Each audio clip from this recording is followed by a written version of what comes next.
notre coton est tricoté sur ces machines circulaires comme celle-ci. D'année en année, ils sont toujours plus nombreux à visiter des entreprises. Le tourisme économique est devenu une destination à la mode. Alors, quels en sont les bénéfices? Pour leurs vacances, ils ont décidé de pousser les portes de cette entreprise centenaire, l'une des dernières en France spécialisée dans le secteur du textile. Ce jour-là, un groupe d'une vingtaine de touristes, y compris des adolescents, déambulent entre les métiers à tisser. Même les adultes retrouvent leur regard d'enfant. Ça nous ramène un peu à l'enfance, de voir la magie de la fabrication, des choses qu'on ne peut pas comprendre. Rien que l'histoire du nœud, de savoir qu'il y a un nœud spécial pour les tricoteurs et les tricoteuses pour relier deux bobines, je trouve ça super intéressant. Questions sur l'âge des machines, sur le tissage de coton et de laine, explication des procédés de fabrication des marinières, ils veulent tout savoir. Des vacanciers en balade, vus d'un bon œil par les salariés, eux, au travail.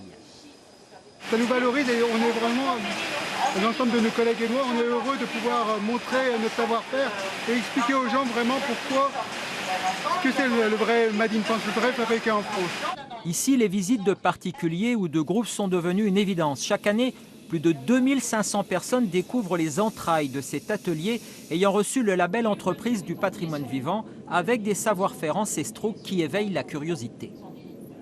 Aujourd'hui, je pense qu'une société comme la nôtre ne peut pas faire autrement que d'ouvrir ses portes et ses ateliers pour faire découvrir ses savoir-faire.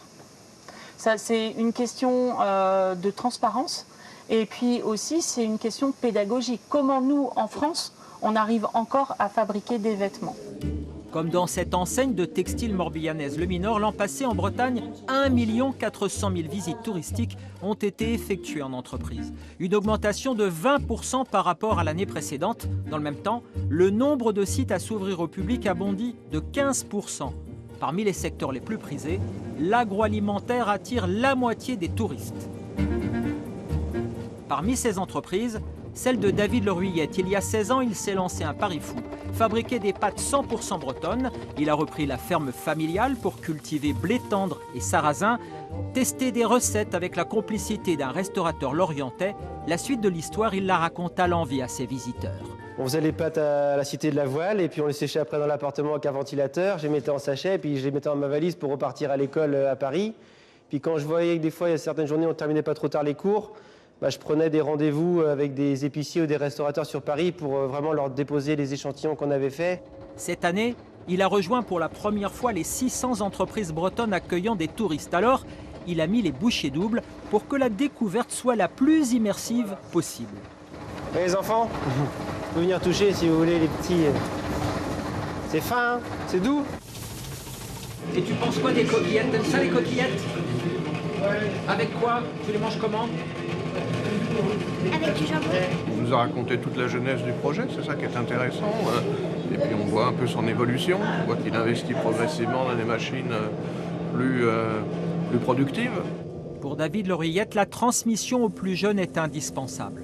C'est l'occasion d'adapter un peu la fabrication pour que les petits, pour le coup, puissent faire effectivement mettre la main à la pâte et qu'à partir de demain, ils puissent manger des pâtes en pensant un peu différemment et puis en ayant vraiment un regard différent sur le produit.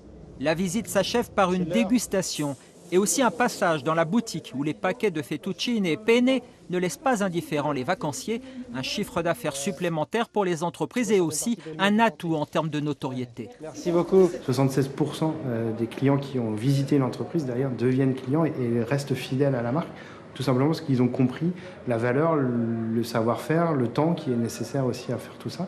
Un succès tel que même le célèbre guide du routard publie désormais une édition Tourisme d'entreprise.